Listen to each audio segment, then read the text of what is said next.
sudden changes, anything, we have to go out there and be at our best.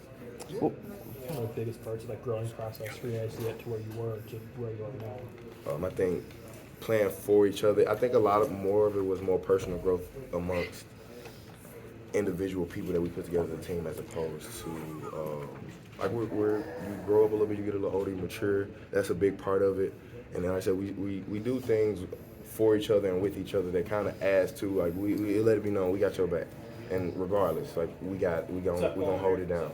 And that's kind of where we carry things to. I think that's reflects in how we do, like, practice throughout the week, days on the game. Like, we can be accountable for each other, and it's not like somebody's getting mad about it. We make each other better. How much pride you guys? Two snaps tonight where you almost stole the snap from center. I mean, it seemed like you had Petrus timed up the whole night, whether it was you or whoever else was coming.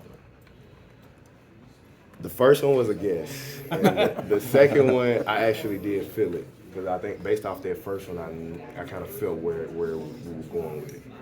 Is there, did you guys just keep building confidence that he was looking more at you guys and not downfield? I think that when we say look downfield, he's about throwing the ball, just kind of. It seems like you guys, when you blitz and you get the quarterback rally, you guys kind of know it. And you know where he's looking at the line, he's not looking downfield, kind of thing. I think those are things that we study throughout the week on maybe quarterback habits, or like I said, I give a lot of credit to coach and play calling and putting us in those positions to do those type of things. I think he knows us well, and we match up with the things he calls, and like I think his confidence in us and our confidence in each other, and just being confident in what he calls and believing that whatever it is that he put out there for us to do, we're capable of doing. How much pride you guys taking in this touchdown, Steve? 100. Like, I think that's to say that nobody scored on us at home, we're going to pride ourselves in protecting this house. And for nobody to score on us at home, regardless of how the game goes, I think nobody scoring in our house is like a big testament to us defending where we perform every day and where we want to protect.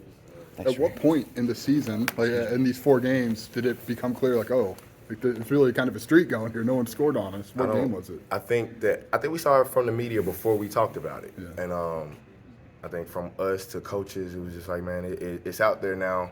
Like, y'all know it and keep building on it. So I don't think it's something that we've so much as discussed, but I think it's more so something that we want to continue to stand on, because we still got games left in the season. So it's just, I think until we finish it, I believe that like there's still like nobody else that comes here. Like, we're gonna say that they're not gonna score until they earn it.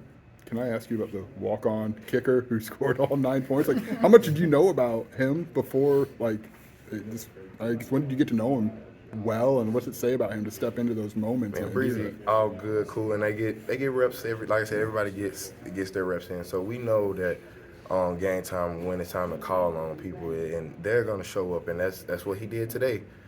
What does that take with the crowd like that and a moment like that to go in and go 3 for 3, kind of in a late notice type deal for him? I think you have to know how to feed off of that energy and capitalize on it, especially in your home crowd.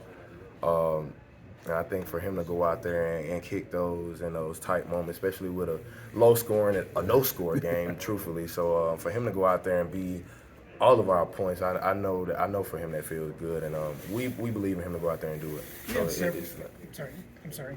You had several back to the wall situations, and Iowa ended up going backwards.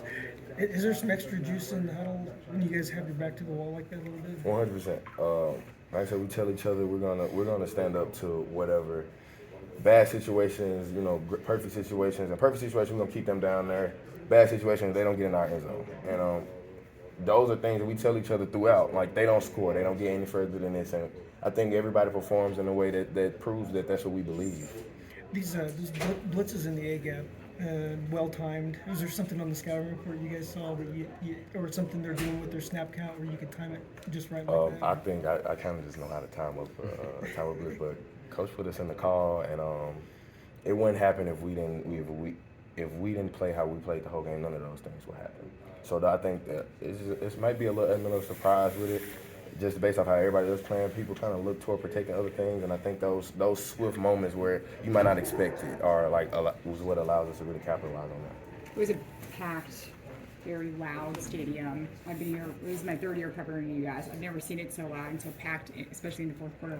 What did the fans kind of add for you guys? Yeah, it was a little bit more energy. Like I said, this is our home, and I want to protect it and whatnot. But having our crowd here cheering for us, just kind of having it loud, just and able to look around and really like internalize their energy, because they were loud and it was a lot of people. So I think internalizing the energy, not letting it consume you, but actually, feeding off of that. I think it gave us maybe a little bit more of a boost than we already had. I think we go out there and play regardless, but I think having the fans behind us, having a packed out stadium, it just kind of pushed more. It's like, okay, it's a lot of people out here. Let's do it. Like, let's make sure we do it. Tell me what you've seen from Canelo. He seems like he's a little bit better, a little more confident every game. Right? Yeah, I think a big thing, a part of growth that I say with the game of football is really come to the speed of the game, and it's not that it's so much faster. It's a different feel, and getting those game time reps, getting more reps in those fields, give you a little bit of experience and like helps you build to that point. And I think the reps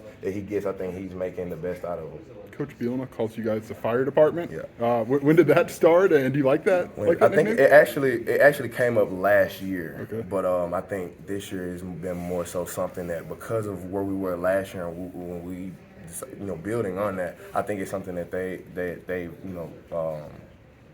kept with, and I think that's something that we now took and was like, if anything does happen, we're gonna like complimentary football, man. Like something happens, sudden change or whatever, we're gonna put the fire out, we take the ball away, and offense gonna score, and I think that kind of just feeds into what that means. How different is it when you're putting a fire out, like some of those situations you guys were in today versus just a 3 and out, but like when there's a little more back against the wall, like what's the feeling afterwards when you guys were able to accomplish that? Honestly, I feel like across the board is what's expected, is what we feel like we should be doing. So I don't think it surprises anyone out there on the field that, okay, we put it out because that's what we said we were going out there and do. You guys are the number